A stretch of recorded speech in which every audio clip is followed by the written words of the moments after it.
ఆత్మబంధువులందరికీ నా యొక్క ఆత్మ ప్రణామములు. మాస్టర్స్, నేను మీ లలిత. మిత్రులారా, ఈరోజు కూడా మనం మరికొంత జ్ఞానాన్ని గీతాయనం నుండి షేర్ చేసుకుందాం మాస్టర్స్. ముందుగా మనం షేర్ చేసుకోబోతున్న జ్ఞానం 17వ అధ్యాయం శ్రద్ధాత్రయ విభాగ యోగం నుండి 8వ శ్లోకం. ఆయుస్సత్వబలారోగ్య సుఖప్రీతి వివర్ధనాః తస్యాః స్నిగ్ధా స్థిరా హృద్యా ఆహారా సాత్విక ప్రియాః. మాస్టర్స్, ఈ శ్లోకం యొక్క తాత్పర్యాన్ని ఇప్పుడు తెలుసుకుందాం. ఆయువును, ఉత్సాహాన్ని, బలాన్ని, ఆరోగ్యాన్ని, సుఖాన్ని, ప్రీతిని వృద్ధి చేస్తూ రుచి కలిగిన రస పదార్థాలు, చమురుతో ఉండే స్నిగ్ధ పదార్థాలు, పుష్టిని కలిగించే స్థిర పదార్థాలు, మనస్సుకు ఆనందాన్ని కలిగించే ఆహారమే సాత్వికులకు ఇష్టమైన సాత్వికాహారం. మిత్రులారా, ఇప్పుడు 9వ శ్లోకాన్ని మనం తెలుసుకుందాం. కట్వం లలవణాత్యుష్ట తీక్షరూక్ష విదాహినః ఆహారా రాజసస్యేష్ట దుఃఖ శోకామయ ప్రదాః. చేదు, పులుపు, ఉప్పు, అతివేడి, అతికారం, ఎండిపోయినవి అంటే మాడిపోయినవి, దాహం కలిగించేవి రాజసులకు ప్రియమైన రాజసాహారాలు. ఇవి దుఃఖాన్ని, బాధను, రోగాలను కలగజేస్తాయి అనేది ఈ శ్లోకం యొక్క తాత్పర్యం మాస్టర్స్. మిత్రులారా, ఇప్పుడు 10వ శ్లోకాన్ని మనం తెలుసుకుందాం. యాతయామం గతరసం పూతి పర్యుషితం చయత్ ఉత్తిష్టమపి చామేధ్యం భోజనం తామస ప్రియం.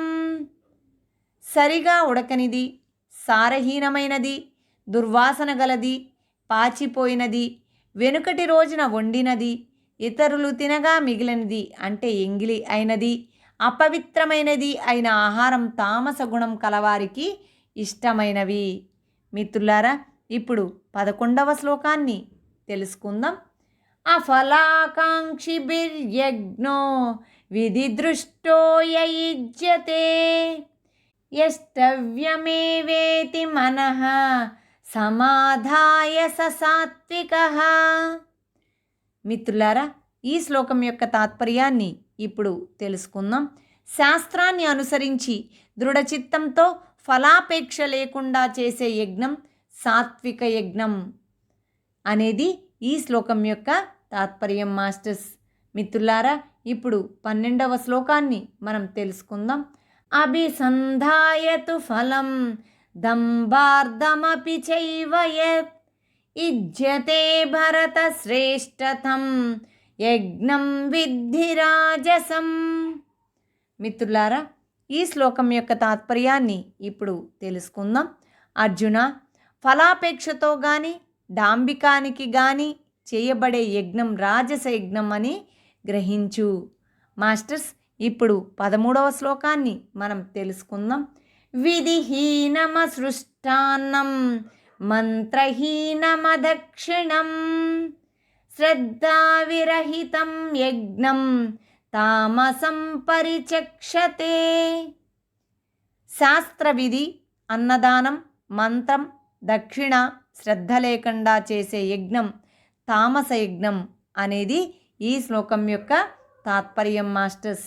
మిత్రులారా, ఇప్పుడు 14వ శ్లోకాన్ని మనం తెలుసుకుందాం. దేవద్విజ గురు ప్రాజ్ఞః పూజనం శౌచమార్జవం బ్రహ్మచర్యమహింసా చ శారీరం తప ఉచ్యతే. మాస్టర్స్, ఈ శ్లోకం యొక్క తాత్పర్యాన్ని ఇప్పుడు తెలుసుకుందాం.